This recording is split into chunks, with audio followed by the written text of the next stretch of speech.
Hey guys, welcome back to the channel, Rust Belt Broncos, and today we're going to be mounting a fire extinguisher in the back of the Bronco. I did elect to use this panel here. On both sides of the Bronco, this panel does come out. So I'm going to show you how that works. There's nothing behind it. So you just go ahead and pull the tabs, get down on the bottom, pull firmly,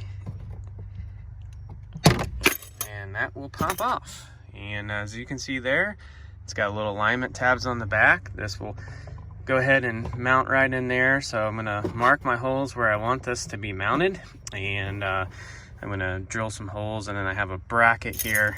I'm gonna mount this bracket right to the side of it, and then I'll be able to access that if I was to ever need it. So I'm gonna show you how to do that now. All right, what I've done here is I measured 1 inch from the top, 1 inch from the top, and then I lined my bracket up, and then so that's where I'm going to drill my holes. So I'm going to go ahead and drill my holes now and then mount the bracket. Now what I'm going to use is I have some Allen head screws, not Allen head screws, Allen head bolts, and then I'm going to bolt it to the back so it sucks it in real nice and tight. So I'm going to go ahead and do that now. So I went ahead and stepped these holes out here with my stepper bit. I got an 11mm socket with a nut inside of there, got my Allen head and my Allen bolt. And then what I'm going to do is I'm going to put the washer on the back side because the way that this metal bracket is, it will not fit with the washer on the front. I just want to give that nut a secure place to mount to on the back. Now you can see on the back of the panel cleared the little holes, so I'm not going to have any debris or anything catching on the back there. So I'm going to go ahead and mount that right now.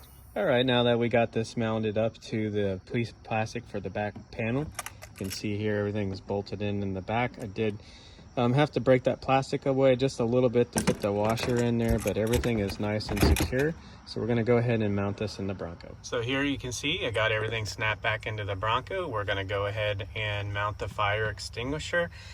Just make sure you give yourself enough distance that you can still unplug the windshield wiper fluid and the brake light adapter, and I believe this is for the windshield wiper itself.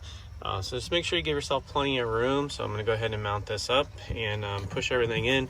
Everything's snapped in nice and tight, and let's see what it looks like with that fire extinguisher in there. All right, here's what it looks like mounted. I'm pretty happy with how that came out. Still have room to get down in my storage compartment there. But this is where I decided to mount my fire extinguisher. Hope you like it, and if you guys have any questions, feel free to comment below. And thank you for tuning in to Rust Belt Broncos.